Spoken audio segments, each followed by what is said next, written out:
To my beautiful family. स्वागत है आपका अपने यूट्यूब चैनल पर।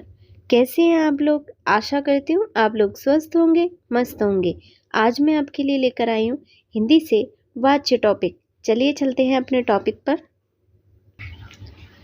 तो देखिए, वाच्य किसे कहते हैं? क्रिया के उस परिवर्तन को वाच्य कहते हैं जिसके द्वारा इस बात का बोध हो कि वाक्य में कर्ता की, कर्म की या भाव की प्रधानता है। उसे हम क्या कहते हैं? वाच्य कहते हैं। यानी कि क्रिया के उस परिवर्तन को हम देखेंगे कि हमारे वाक्य में क्या कर्ता की प्रधानता है, क्या कर्म की प्रधानता है या भाव की प्रधानता है। तो उसी को हम क्या कहेंगे? वाच्य कहेंगे। हिंदी में वाच्य 3 होते हैं: कृतवाच्य, कर्मवाच्य और भाववाच्य। इसमें हमारा पहला है कृतवाच्य। जिस वाक्य में वाच्य बिंदु क्या हो? हमारा कर्ता हो, उसे कृतवाच्य कहते हैं। जैसे राम रोटी खाता है, तो रोटी कौन खाता है? राम खाता है। प्रधानता किसको दी गई है? रोटी खाने की, राम को। ऐसे ही कविता गाना गाएगी, तो गाना कौन गाएगी? कविता गाएगी। वह व्यायाम कर रहा है, तो कौन व्यायाम कर रहा है? वह कर रहा है। जहाँ कर्ता के प्रधान होने का क्या हो? बोध हो, वहाँ हमारा क्या होता है? कृतवाच्य होता है। इस दूसरा है हमारा कर्मवाच्य।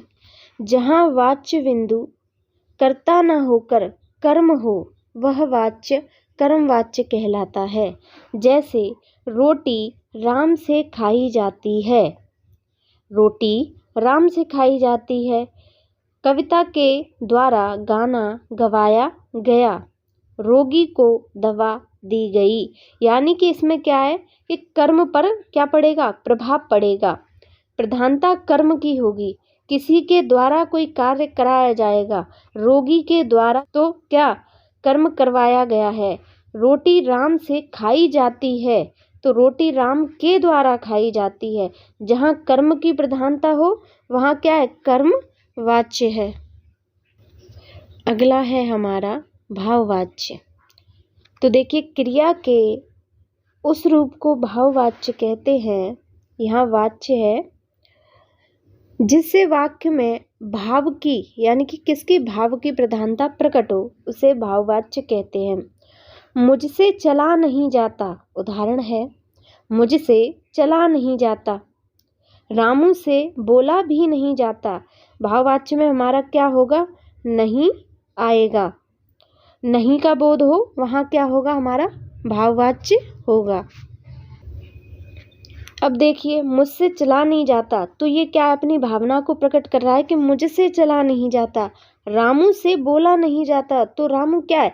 यानी कि रामू से बोला नहीं जाता, तो वह भावना ही तो प्रकट कर रहा है। तो यहाँ क्या है? भाववाच्य क्या है? हमारा भाववाच्य होगा।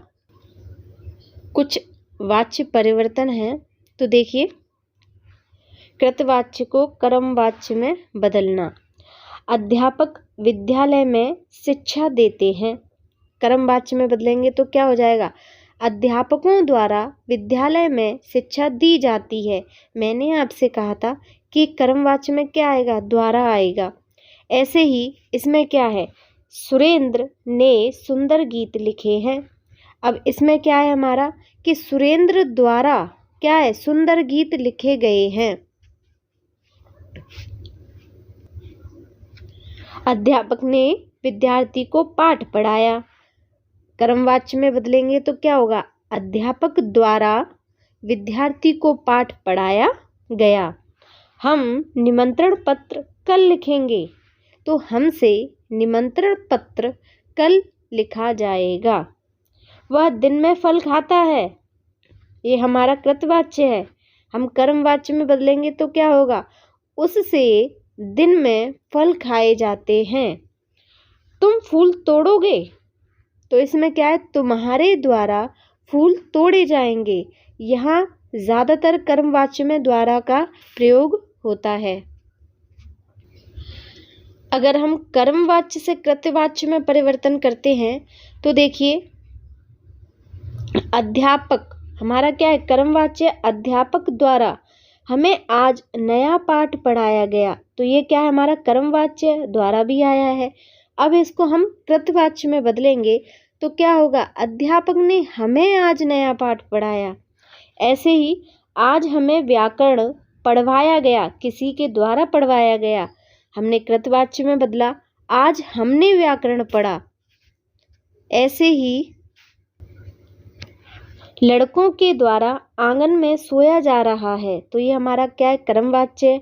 हमने बदला कृतवाच्य में, तो लड़के आंगन में सो रहे हैं। ये हमारे वाच्य परिवर्तन है। आपको कैसा लगा वीडियो ज़रूर बताइएगा, और वीडियो देखने के लिए आपका बहुत बहुत धन्यवाद। Thanks for watching.